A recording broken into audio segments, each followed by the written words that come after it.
The Dark Side of Love, the Buddha's Relationship Advice. The Buddha was very mistrustful of love as a source for happiness. He noted that there are many noble things that people can do from love, but also many horrible things they can do. There was a case where a man had lost his son. He goes to the funeral, comes back, and sees the Buddha.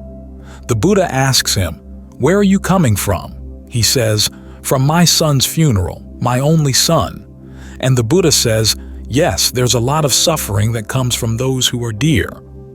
And the man said, "Well, no, I don't agree with that. There's a lot of happiness that comes from those who are dear." Here was someone who just suffered a loss of that magnitude, and yet he was blind to what had happened. So he goes off and happens to meet up with some gamblers, and he tells them the conversation. The gamblers agree with the man that only happiness comes from love. Word of this gets to the king. This was apparently back in the early days before King Pasenadi had become a follower of the Buddha. But one of his queens, Malika, had already become a follower. So he said to her, "This Buddha of yours has said that those who are dear bring suffering." And she said, "Well, if that's what he says, then it must be true." He said, "Here you are, just believing everything the teacher says. Get out of my sight." So she has a Brahmin go to see the Buddha and ask him, "What did you mean when you said suffering comes from those who are dear?" So the Brahmin goes. The Buddha tells him a whole series of stories about people who go crazy because they've lost a husband, lost a wife, lost a child. In one case, a young couple had just gotten married and the parents of the bride were not too happy with the son-in-law, so they brought the bride back home and were going to give her to somebody else. So the young bride sneaks out of the house, goes to see her husband, tells him what they're planning to do. He can't face the idea of living without her, so he kills her and kills himself, with the idea that after they died, they'd be together. A lot of suffering and a lot of very unskillful actions. So the Brahmin goes back and tells the queen what the Buddha said, and instead of repeating exactly what the Buddha said, she goes to the king and starts talking about some of the king's children and his major queen. "Are they dear to you?" "Yes." "If anything happened to them, would you be affected by it?" He says, "It would alter my life." She says, "That's what the Buddha meant."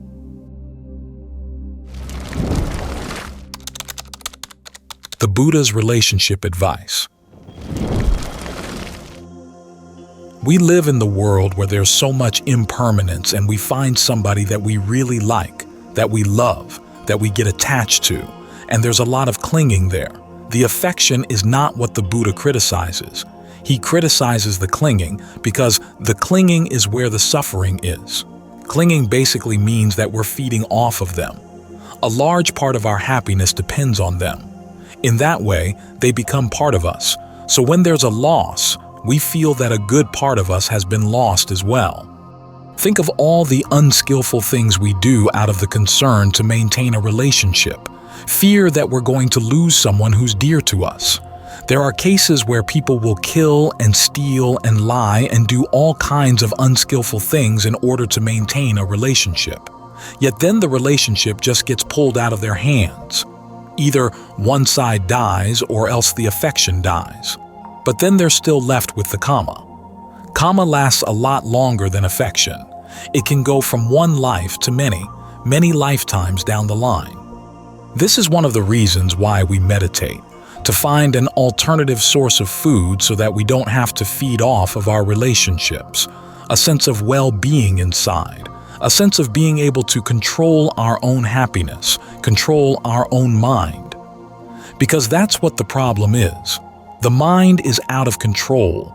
We go grabbing for whatever we think will make us happy, and we end up doing a lot of unskillful things because we hold on to something and we find it slipping from our fingers, so we get desperate and we try to hold on even tighter or maybe grasp for something else. Because there's so much dissolution going on, we don't take the time to stop and figure out, well, what should I hold on to? What's skillful to hold on to? We just grab whatever. So we need concentration to give ourselves a more solid basis. Even though the concentration itself is not permanent, still it's a lot steadier than most of our other clingings, as the Buddha would call them. That puts us in a better position to regard our relationships with more objectivity. When a young monk ordains, the Buddha says that he should have the same affection for his teacher that he would for his father, and the teacher should have the same affection for him that he would for a son. So there's some affection there, and it's in the atmosphere of affection and mutual respect that the student grows. But it's important not to turn it into clinging. Back when I was in Thailand, there was a famous monk whose monastery I visited once, and he seemed to pay an awful lot of attention to me. I began to get the sense that he wanted me to leave Ajahn Phuong and come and stay at his monastery. I really didn't trust him, even though he was highly regarded in general. I got back to the monastery. Ajahn Phuong yelled at me. The woman in the kitchen yelled at me, and I said to myself, at least I'm at home where I feel safe. So you want to have relationships where there is affection, there is respect, and there's also the sense that when a relationship ends, it doesn't have a lot of ragged ends. In other words, you look back on how you treated the other person and you realize you weren't just feeding off him or her. You offered something. You offered the relationship as a gift. That's when relationships end well. Buddha lists 4 qualities that he said make a good relationship, and they make the relationship good while you're having it, and also when you look back on it after it's over. There's not a lot of regret. You left the other person with something good, basically to pay for whatever amount of feeding you did off the person. The first quality is generosity, giving of things, giving of your time, giving your knowledge, giving of your forgiveness, so that you're not totally on the receiving end. The second quality is kind words. This doesn't mean speaking sweetly all the time. There will be times when you have to make criticisms, but you try to do it in a way that's timely and beneficial. In other words, it's something that's actually helpful to the other person. You're criticizing them for something that they can change. At the same time, you try to find the right time and place to make the criticism. The Buddha says there are actually times when it's advisable to say something that's not pleasing to the other person. But if you're showing respect for the other person by, say, taking the other person aside, showing that you don't have contempt for the other person, then when you look back on your words that you've shared with the other person, there's no reason for self-recrimination. The third quality is genuine helpfulness. In other words, when you give a gift, it's not simply for the sake of showing off or making points. You actually try to figure out what would be good for this person, what would be helpful. You help that person in his or her genuine aims and offer encouragement in ways that will be for that person's long-term welfare and happiness. And finally, consistency. The way you were at the beginning of the relationship, if you treated the person fairly, you want to stay at least that fair-minded all the way through. If you're not quite yet fair, try to become fair-minded and say that way. Especially be very careful about how you talk about that person behind his or her back. The things you say behind the person's back should be at least as good as the things you say to that person's face. When I was with Ajahn Phuong, he very rarely praised me for anything. It wasn't until after he died that I found out that he'd been praising me to other people, which, of course, meant a lot more. I realized that he wasn't doing it to gain favor. When he did die, I remember seeing some of his students crying, and I realized I didn't have any sense of regret. There was a sense of lacking something valuable, but the sorrow that comes from having said or done something unskillful was not there. I always felt that everything he'd done was in my best interests, and I'd always tried to respond in kind. When the inevitable end came, it came with a minimum of regret. So as you think about your relationships, you remember, if you try to make all your happiness dependent on the other person, that's placing too big a weight on the other person. You want to be responsible for your happiness inside. This is why we meditate. When you're feeding well inside, the relationship's not so much one of feeding. You want to make it a relationship where you're giving a gift. Because as we go through this lifetime, the Buddha said, it's very hard to meet somebody who hasn't already been our mother or father or brother or sister or daughter or son at some time in this long time. So you reflect on that. The main feature of relationships is that they end. So keeping in mind the fact that the relationship will end, what do you want to be able to look back on? Not so much the good times you had together, but the good things you did for the other person. Those feel really good. As the Buddha said, if you have a really good relationship that you want to continue in the next lifetime, make sure that you both observe the precepts together. Of course, there are times when the relationship is okay, but you don't particularly want it to last beyond death. Even then, you observe the precepts so that when the relationship ends, it ends well. Kamma outlasts affection. It outlasts relationships. So train the mind so that your relationships don't get in the way of good kamma, but can actually foster it. That way, the relationships are good while they last and also good in retrospect when they end.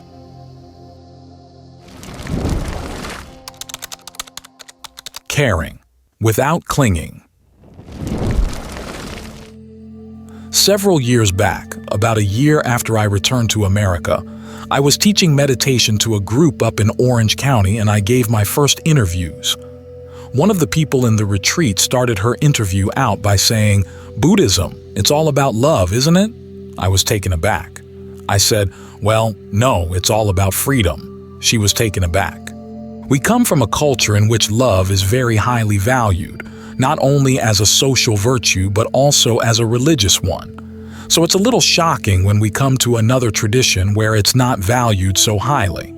The Buddha talks about dispassion, disenchantment, equanimity, and to us it sounds cold. But everything in the Buddha's teachings is put in the service of freedom. As the Buddha once said, all of his teachings have a single taste, the taste of release.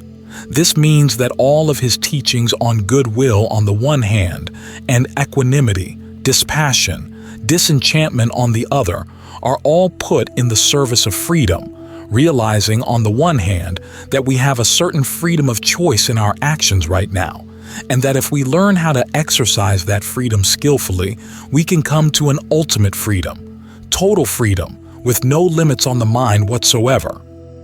It's good to keep that in mind as we think about the Buddha's teachings on equanimity and dispassion. He's not teaching people simply to be uncaring. He's asking us to look. In what ways are we slaves to the idea of love, or the enjoyment of the emotion of love, or the enjoyment of happiness, or the enjoyment of sorrow? We do enjoy these things, the ups and downs, although when we take the downs, we often console ourselves by saying, well, if we didn't have the downs, we wouldn't have the ups. Which is true, but the Buddha calls our values into question. Might there be something better than those ups? After all, what are we getting out of them? When he calls for equanimity as a skill in the practice, is he saying that we should have no emotions at all? Or is he talking about our relationship to happiness and sadness as they come? The answer is the second alternative. There are things that we like, things that we don't like. Even the Buddha, there were things he liked and things he didn't like, but he learned how to keep his mind from being overwhelmed by them. When people would come to study with him, some of them would listen to him, but they wouldn't follow through with his teaching, and they didn't get the results. Of course, he didn't like that. But he said he established mindfulness so that his mind was not overtaken by his sense of dissatisfaction. When the students did follow his teachings and did gain awakening, it's not that he didn't like that. He did like it, but he didn't allow the sense of satisfaction to overcome his mind. What this means is that the mind has to learn how to look at these things and not get sucked into them. This is another one of those issues around becoming. In fact, the Pali word for emotion, bhava, is like bhava. Bhava means becoming. You make it bhava with a long A, and it becomes emotion. We like to get into the emotion. We like to taste it. But then we become slaves to it. We get addicted to the taste. We want to taste it again and again. We like getting wrapped up in it, without realizing that we've just allowed ourselves to become enslaved to these things and have placed limitations on ourselves. So it's not that the Buddha asks us not to have feelings, but he tells us to learn how to be free in the midst of these emotions. Learn how to observe them, step back from them, and don't get deluded by them. It's easy to get swayed by something when we're happy. We pick up all sorts of deluded ideas from it. What you want to be able to do is learn how to observe. This is where his analysis of equanimity is important. He says there's equanimity that's based on multiplicity and equanimity based on singleness. The equanimity based on multiplicity is simply learning how to keep yourself from getting pleased or displeased by things that you see or smell or taste or touch, listen to, whatever. But it requires an act of the will and it doesn't have a foundation, which is why it's hard to maintain. Equanimity based on singleness, however, comes from getting the mind into a good, solid state of concentration. As we chanted just now, getting to the point where the breath gets more and more refined, the mind settles in. Your sense of awareness fills the body. The sense of breath energy throughout the body feels connected and open. So there's a less and less need for the in and out breath until you finally get to the point where the in and out breath goes still. That's purity of equanimity and mindfulness. That's your foundation for equanimity based on singleness. It gives you a foundation from which you can look on things. There's another interesting wordplay in Pali. There's upekkha, which is equanimity, and there's apekha, which means looking on. The two are very similar. You look at things from your state of equanimity. When they arise, you see them arise.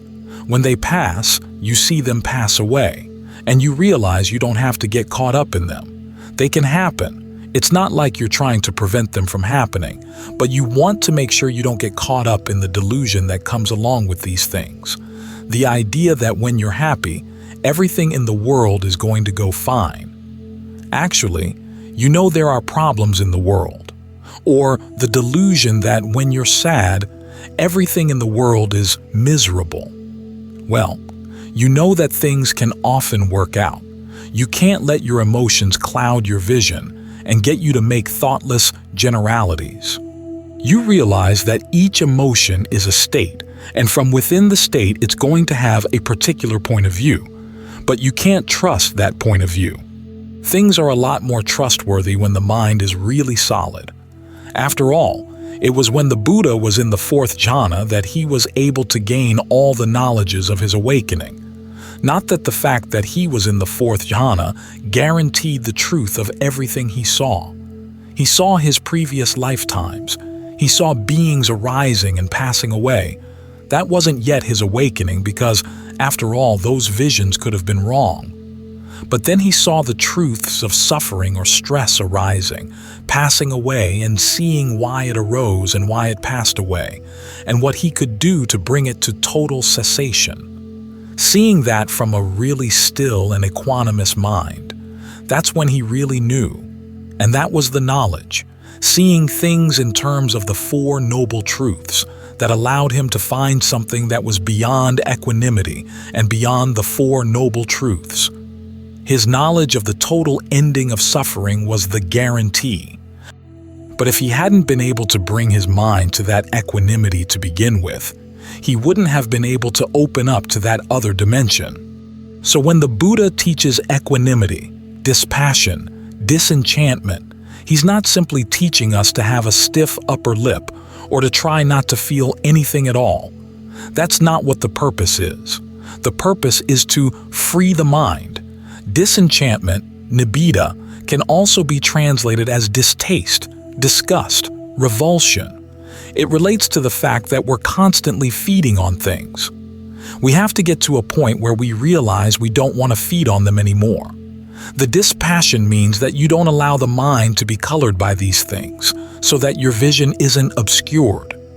All this is for the purpose of freedom, a true well-being that doesn't have to depend on feeding, that doesn't have to depend on the ups and downs of emotions. Being in that state doesn't mean that you're uncaring. It simply means that you don't need to feed anymore. The compassion and the goodwill that can come from that state are very different from the compassion and goodwill that come from someone who needs to feed. When you need to feed, compassion has a clinging aspect. Goodwill has a clinging aspect. When there's clinging, there's a fear of allowing the object of the clinging to have its freedom. This is what's revolutionary about the Buddha's ideas on goodwill and compassion. If they come from a heart that's totally free, then they're genuine goodwill and genuine compassion. This is very different from the goodwill and compassion that we're used to, where there's the element of clinging and holding on, enslavement. So it's important that we not mistake the warmth for what it's not. The warmth we often feel sometimes has this element of feeding, which is not what we want. As for the compassion that comes from someone who's not feeding on us, don't think of that as cold. It's liberating. When we can look at things from this perspective, then it's a lot easier to understand what the Buddha is getting at. We can sort out the various emotions in the mind, but it does require the skill of learning to get the mind to be centered and still, really centered, really stilled. Feeding first on its concentration, on that equanimity based on singleness, then finally getting the mind to the place where it doesn't need to feed at all. That really is liberating. As a John Lee says, you're not only liberating your own mind, but you're also giving freedom to everything else around you. That's why equanimity, dispassion, disenchantment are things that we really want to work for. They're not to be feared.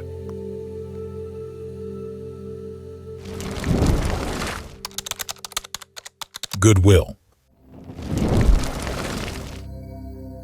This morning we'll discuss metta, which we translate as goodwill. This is the second perfection coming under the section on discernment. It provides the heart side to what is usually seen as a head perfection. Notice, we translate metta as goodwill and not as love or loving kindness. Pali has another word for love, which is pema, as in pema chodron. The Buddha warns against love because love involves partiality. As he says, there are cases where love can give rise to love, but it can also give rise to hatred. Hatred can give rise to love, and hatred can give rise to hatred. For example, suppose you love Bernard. If someone does something nice to Bernard, you're going to like or love that person. If someone mistreats Bernard, you're going to hate that person. Now suppose you hate Bernard. If someone does something nice for him, you're going to hate that person. If someone does something nasty to Bernard, you're going to love that person. So, as the Buddha said, you can't really trust love as a basis for social engagement because love is a way of feeding on the other person, and it can lead to factionalism and divisiveness. One of the reasons why metta is often translated as love or loving kindness is because there's a passage in the canon. It's in passage Sen 1:8 in the readings, describing the love of a mother for her child. As a mother would risk her life to protect her child, her only child, even so, one should cultivate the heart limitlessly with regard to all beings. Sometimes that passage is translated to say that you should love everyone the same way a mother would love her child, which is a nice sentiment but totally impossible. What the passage is actually saying is that you should protect your goodwill for all beings in the same way that a mother would protect her only child. In other words, even if other people are mistreating you, you should protect your goodwill for those people. Even if they're going to kill you, you still protect your goodwill. Remember the passage in the readings about how you're being pinned down by bandits and they're sawing off your limbs. The Buddha says that you should still have goodwill for them. Otherwise, if you allow yourself to feel ill will for them, it'll lead to a miserable rebirth, fixated on thoughts of revenge. This is what the image of the mother means. You protect your goodwill for everyone, even risking your life to do so despite whatever they may be doing as a way of protecting yourself. Now, goodwill is an expression of discernment. As I said, it's the heart side of what's usually regarded as a head quality. In terms of the factors of the Noble Eightfold Path, it's a part of right resolve, one of the discernment factors. Right resolve is based on the understanding that it's perfectly fine to want true happiness. But if you want your happiness to be true, it cannot depend on the suffering of others. This understanding is what underlies the desire for goodwill. Because you want a happiness that lasts, you have to be determined to extend goodwill to others and to yourself so that you won't do anything in your pursuit of happiness that will cause harm. You want to be skillful in all your interactions with other beings, regardless of whether those beings are good in your eyes or bad. At the same time, you also realize that true happiness is something that will have to come from within, which means that your true happiness doesn't conflict with anyone else's. This is why a wish for true happiness can be an unlimited attitude, one you can extend to all beings. Love creates divisions, but goodwill can erase divisions. You understand that true happiness is a good goal for you and for all beings, and so you learn how to focus your desire on the causes of that happiness, the perfections. In that way, every perfection is an expression of goodwill. To understand goodwill, to have right view about goodwill, it's important to understand its relationship to kamma. The first lesson from the teaching of kamma is its explanation of what it means to wish others well. For people to be happy, they have to act skillfully. So, when you extend goodwill to others, you hope that they will understand the causes for true happiness and be willing and able to act on them. In other words, you're not simply wishing them to be happy, whatever they're doing right now. After all, they may be doing some very unskillful things. I once had a student from San Francisco who was having problems with her landlord. The landlord was going to sell the property and wanted all of the renters to lie about the rent that they were paying, and my student didn't know what to do. She told me, "Well, I've been spreading goodwill to him and imagining him with a beautiful house and a swimming pool and many girlfriends." I said, No, you don't understand goodwill. First get together with the other renters and then go as a group to talk to the landlord. Spread thoughts of goodwill to him by figuring out what you can do so that he won't make you lie. After all, not getting you to lie would be for his long-term welfare and happiness. In other words, goodwill is not a magic wand to make people happy and prosperous. You're thinking, what can I do to help these people act more skillfully?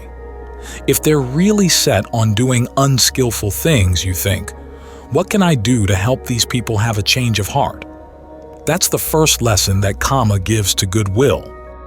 The second lesson concerns what's involved in creating a mind state of goodwill in yourself.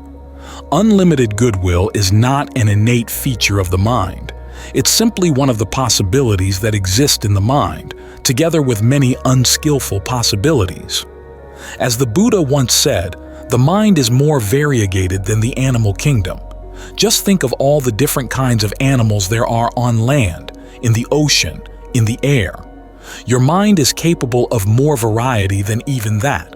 It's also capable of changing its direction faster than anything else. This is why the Buddha speaks of goodwill as a determination, something you make up your mind to pursue continuously. He also talks about goodwill as a kind of mindfulness, something you have to consciously keep in mind. Otherwise, because it's not innate, it's very easy to forget. You can be sitting and doing metta for a week. May all beings be happy. May all beings be happy. Then you get out in your car and somebody cuts right in front of you, and may this being go to hell. You've got to keep reminding yourself that goodwill is an attitude you have to bring to every encounter with others. Here it's good to remember the three kinds of fabrication we talked about last night: bodily, verbal, and mental. Bodily fabrication is the breath. Verbal fabrication is how you talk to yourself, and mental fabrication covers the perceptions you hold in mind, together with the feelings you create with the other fabrications. Now, to create an attitude of goodwill, you have to use all three kinds of fabrication. Breathe in a way that feels good in the body, and then talk to yourself about why you need to have goodwill for this other person. Then hold in mind a perception that this will actually be good for you and the other person too. This will help to develop a feeling of pleasure associated with goodwill. For example, if your boss is doing something stupid, breathe calmly, and then think about the good things the boss has done in the past to erase any perception you may have that the boss is a monster or a fool. Hold that perception in mind.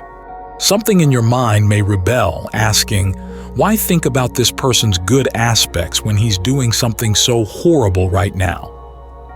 The antidote for that attitude is a perception, a mental fabrication that the Buddha recommends calling to mind. It's as if you're walking through a desert. You're hot, tired, trembling with thirst, and you come across a small footprint of a cow that has a little bit of water in it.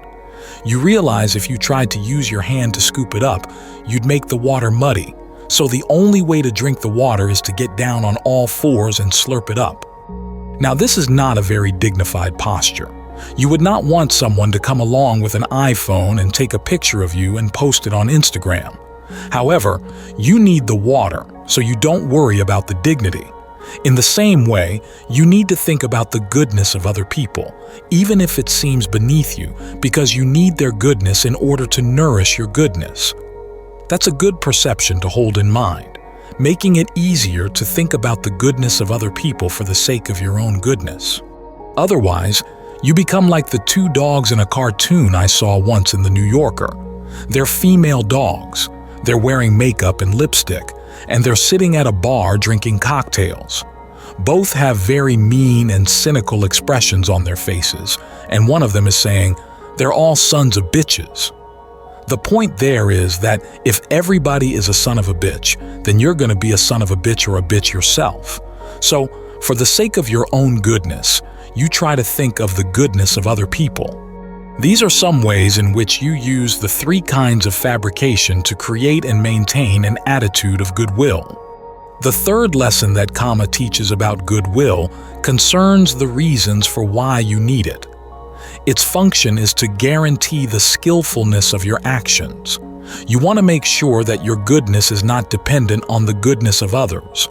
Only when it is independent can you trust it. It should also not be dependent on thoughts about whether other beings deserve your goodwill or not. It depends more on the fact that you need your goodwill to protect yourself from doing unskillful things. This is why the Buddha talks about goodwill as a kind of restraint.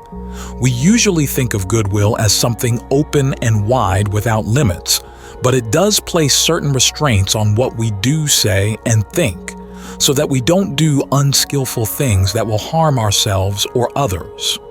Another reason why you need goodwill is that it helps to mitigate the effects of your past kamma. The Buddha has an image, another good perception to hold in mind, that your past bad kamma is like a large lump of salt. If you put that lump of salt into a small cup of water, you wouldn't be able to drink the water. However, if you put it into a large river of water, you could still drink the water. The cup of water stands for a mind that has very limited goodwill for others, whereas the river stands for a mind of unlimited goodwill. As the Buddha said, if your mind is unlimited, then even though past bad kamma will give its results, you hardly experience them at all. The teaching on kamma also teaches you about the karmic consequences of developing goodwill, as in one of the passages given in the readings. You sleep easily, you wake easily, you dream no evil dreams, you are dear to human beings, dear to non-human beings. The devas protect you. Neither fire, poison, nor weapons can touch you. You gain concentration quickly, your complexion is bright. You die unconfused, and if you penetrate to no higher attainment, then you are headed for the Brahma worlds. Doesn't sound bad. Another lesson coming from the teaching on kamma is how goodwill is best expressed in your actions. It's not necessarily best expressed through tenderness. In Thai, they have the concept of what they call high-level metta, which is often attributed to the ajahns when they do or say something that you don't like but is good for you. Sometimes they can be quite sharp, but it's for your own good. I'll give you an example. As my concentration was getting better when I was practicing with Ajahn Fuang, he would say things to try to get me worked up. He knew where my buttons were. At first, I was upset. I'm trying to keep my concentration going, and here he is destroying it. But then I finally realized what was happening, so I told myself, no matter what he says, I'm not going to let it get me upset. One evening, I was talking with him. He had asked me to translate one of Ajahn Lee's books, and I happened to tell him that I had finished it that afternoon. Instead of saying that was good, he said, "That's your business, and none of mine." Fortunately, my mind was in good shape and the words just went right past me. I said to myself as they went by, that was pretty nasty, but my vacuum cleaner was turned off, so I didn't suck them in. Then the next thing he said was, "Good, in that case, we'll find someone to print the book." I passed the test. So, sometimes metta can be very harsh, but it still is conducive to well-being. Finally, the teaching on kamma requires that the way you live be in keeping with thoughts of unlimited goodwill. The Karaniya Metta Sutta talks about the prerequisites for metta, that you be content with few things, that you are easy to instruct and easy to support, and that you have few duties.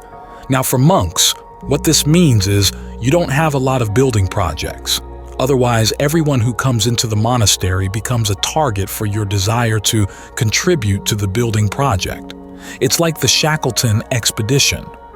When they were coming back from the Antarctic, they stopped at an island and they had no food, which meant that every penguin that walked onto the island was going to become a meal.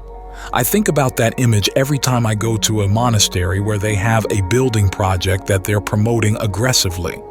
So, you have to live your life in a way that really is harmless and unburdensome to other beings if you want your metta to be sincere.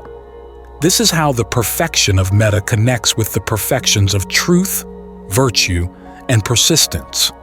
Goodwill is also nourishment for all the other perfections.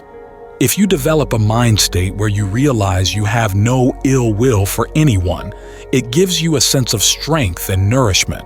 And as the Buddha says, it provides protection for you in all directions, into the past and into the future. What this requires, though, is that when you're developing goodwill, you don't simply think over and over again, "May so-and-so be happy, may they be happy, may they be happy." You also have to think, is there anyone out there for whom I cannot have genuine goodwill? Why can I not feel goodwill for this person? If they're misbehaving, genuine goodwill means that you're wishing that they will have a change of heart, that they'll change their ways and behave more skillfully. Now, is there anyone out there who you would like to see suffer before they change their ways? If there is, ask yourself, okay, why? What are you feeding on? It's usually a sense of revenge. And even though they say revenge is sweet, it's miserable food. It would actually be better for the world if the other person did not suffer, because when people suffer, they rarely tell themselves, this is the result of my misbehavior. I should change my ways. They usually take it out on other people, like the hummingbirds I talked about last night. So, for the sake of your happiness and for the sake of everyone's happiness, you want to be able to express thoughts of goodwill even to very difficult people. By working through your ill will in this way, you can get to a place where you can genuinely feel goodwill for everyone in all directions, and you'll be protected in all directions as well.